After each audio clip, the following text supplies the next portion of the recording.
Viewers, எல்லாரும் எப்படி இருக்கீங்க? நான் நல்லா இருக்கேன். நான் உங்கள் கலை பேசுகிறேன்.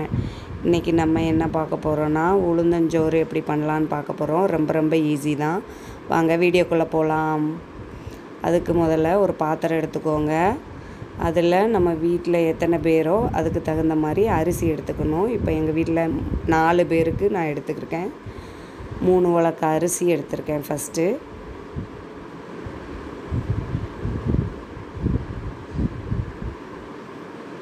அதுக்கப்புறம் பார்த்திங்கன்னா 1 உலக்கு உளுந்து. 3 உலக்கு அரிசிக்கு 1 உலக்கு உளுந்து. 4ல் 1 பங்கு உளுந்து போட்டால் அது கரெக்டாகவும் இருக்கும், சத்தானதாகவும் இருக்கும். இப்போ நான் 3 உலக்கு அரிசி எடுத்தாச்சு. இதில் இப்போ 1 உலக்கு உளுந்து போடணும். அடுத்து பார்த்திங்கன்னா 1 உலக்கு உளுந்து எடுத்தாச்சு, அதையும் போட்டுருந்தேன். இதை நல்லா கழுவி எடுத்துக்கோங்க. ஏன்னா உளுந்தில் கல் மண் இருக்கும். நம்ம நல்லா கழுவி களைஞ்சி எடுத்துகிட்டு வந்துடலாம்.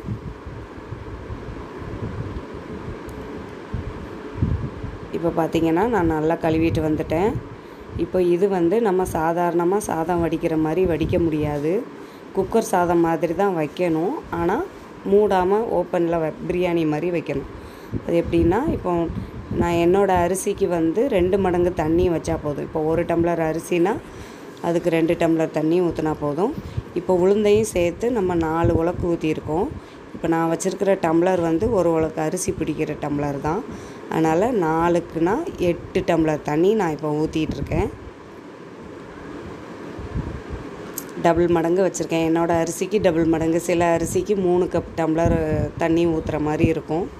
அது நீங்கள் பார்த்துக்கோங்க. உங்கள் அரிசிக்கு தகுந்த மாதிரி தண்ணி ஊற்றிக்கோங்க. இப்போ அடுப்பை பற்ற வச்சு நம்ம தண்ணி ஊற்றியாச்சு. அந்த பாத்திரத்தை வச்சிடலாம்.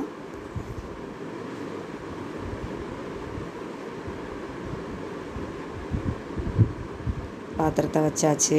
இது நல்லா கொதித்து வரட்டும். இது கூட நம்ம பூண்டு போடணும். நான் 2 முழு பூண்டு எடுத்து உரித்து போட போகிறேன். அதுக்குள்ளே இது சாதம் வெந்துட்டு இருக்கட்டும். அதுக்குள்ளே நம்ம பூண்டு உரிச்சிட்டு வந்துடலாம். 2 முழு பூண்டு எடுத்திருக்கேன்.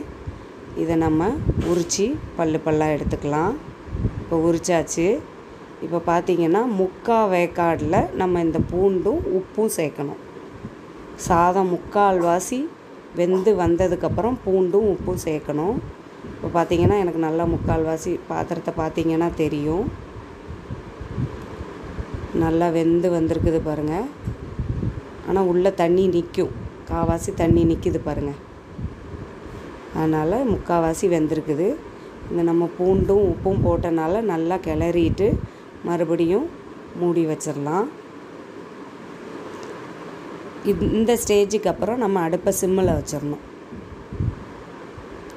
நல்லா உப்பு பூண்டு போட்டிருக்கனால நான் நல்லா கிளறி விடுறேன்.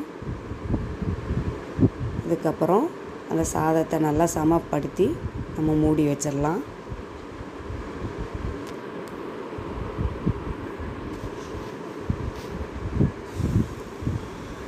இன்னும் ஒரு 10 நிமிஷம் கூட இல்லை, 5 நிமிஷத்தில் சாதம் ரெடி ஆயிரும். இந்த உளுந்து சாதத்துக்கு கருவாட்டு குழம்பு நல்லா இருக்கும் பார்த்துக்கோங்க. நான் இந்த சாதத்துக்கு இன்றைக்கி கருவாட்டு குழம்பு தான் வச்சுருக்கேன். ஒரு 5 நிமிஷத்தில் நம்ம எடுத்து சாப்பிட்றலாம். இப்போ 5 நிமிஷம் ஆயிடுச்சு. தட்டில் சாதம் எடுத்துட்டு கருவாட்டு குழம்பு ஊற்றி சாப்பிட்டா மிகவும் சுவையாக இருக்கும். இதை ட்ரை பண்ணி பாருங்கள். டேஸ்ட் எப்படி இருந்துச்சுன்னு கமெண்ட் பண்ணுங்கள். லைக் பண்ணுங்கள், ஷேர் பண்ணுங்கள், சப்ஸ்கிரைப் பண்ணுங்கள். பாய்.